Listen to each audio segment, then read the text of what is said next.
এখানে আমরা দারুণ একটা রেসিপি করছি, ফুল ভিডিওটা দেখো, না দেখলে কিন্তু মিস করে যাবে। তো বন্ধুরা, আমরা কিন্তু একটা দারুণ একটা রেসিপি নিয়ে চলে এসেছি। এই রেসিপিটার মূল উপকরণ হচ্ছে বাঁশ। এবার বাঁশের মধ্যে তেল দিয়ে সুন্দরভাবে এপাশ ওপাশ করে তেলটা লাগিয়ে নিল। তেল মাখানো কমপ্লিট। এবার মাংসগুলো ঢুকিয়ে দিতে হবে যতটা পরিমাণ ওই বাঁশের ধরে। এবার পরে একটু তেল দিতে হবে। তোমরা কি কেউ বুঝতে পারছো আমরা কি বানাতে চলেছি? তাহলে অবশ্যই কমেন্টে জানাবে। বেশ, বাঁশের মধ্যে মাংস পোড়া কমপ্লিট। এবার চলে আসলাম কলা পাতা কাটতে, তাও আর কুড়ুল দিয়ে। ভাবতে পারছো তোমরা? কারণ এখানে দা ছিল না, তার জন্য কুড়ুল দিয়ে কাটলাম। বলো তো কলা পাতায় আমরা কি করতে চলেছি? চলো আমি বলছি। প্রথম কলা পাতাটা ধুয়ে নিল, এবার ভাঁজ করবে। ভাঁজ করে বাঁশের মুখে কিন্তু দেবে যাতে মাংসগুলো বেরিয়ে না যায়। আরো দুবার দিল কলা পাতা ঢুকিয়ে। এবার এই বাঁশটার গায়ে মাটি দিতে হবে। সেটা কেন বলছি? কারণ আমরা যেটা করতে চলেছি সেটা করতে কাঁচা বাঁশ লাগে, কিন্তু আমরা যেদিন এটা করি সেদিন ছিল রবিবার। রবিবারে নাকি বাঁশের জন্মবার, তাই কেউ দিল না কাঁচা বাঁশ। তার জন্য আমরা কোনো উপায় না পেয়ে শুকনো বাঁশে শুরু করে দিলাম কাজ। বাঁশটা পড়ে যাবে, আমরা একটু মাটি দিয়ে নিলাম। উনুনটা এত সুন্দর জ্বলছে, বৌদির ইচ্ছা করছে বেগুন পোড়া খেতে। তেল মাখিয়ে দিয়ে দিল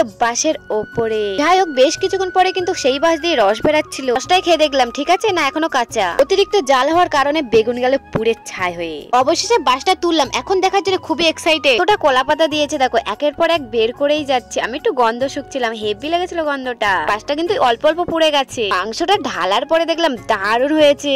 ঢালার পরপরই আমি বসে পড়লাম গামলা নিয়ে। এবার টেস্ট করার পালা। কেমন হয়েছে খেতে একটু হাড্ডি দেখে নিলাম। আরে বাস, হেব্বি সুন্দর লেগেছিল খেতে। সত্যি বলছি বন্ধুরা, আমরা কিন্তু আশা করিনি এত সুন্দর খেতে লাগবে, কারণ আমরা দিয়েছিলাম শুকনো বাঁশে। বাঁশের যেদিকে পড়েছিল সেই দিকটা খেতে জাস্ট অসাধারণ লেগেছিল, কিন্তু যেটা পড়িনি সেটা অতটাও ভালো লাগেনি। মাংস সবসময় রান্না করে খেতে ভালো লাগে না, মায়ের সাথে এইভাবেও খেতে হয়। তোমরাই আমাকে কমেন্টে বলবে এই রেসিপিটার নাম কি।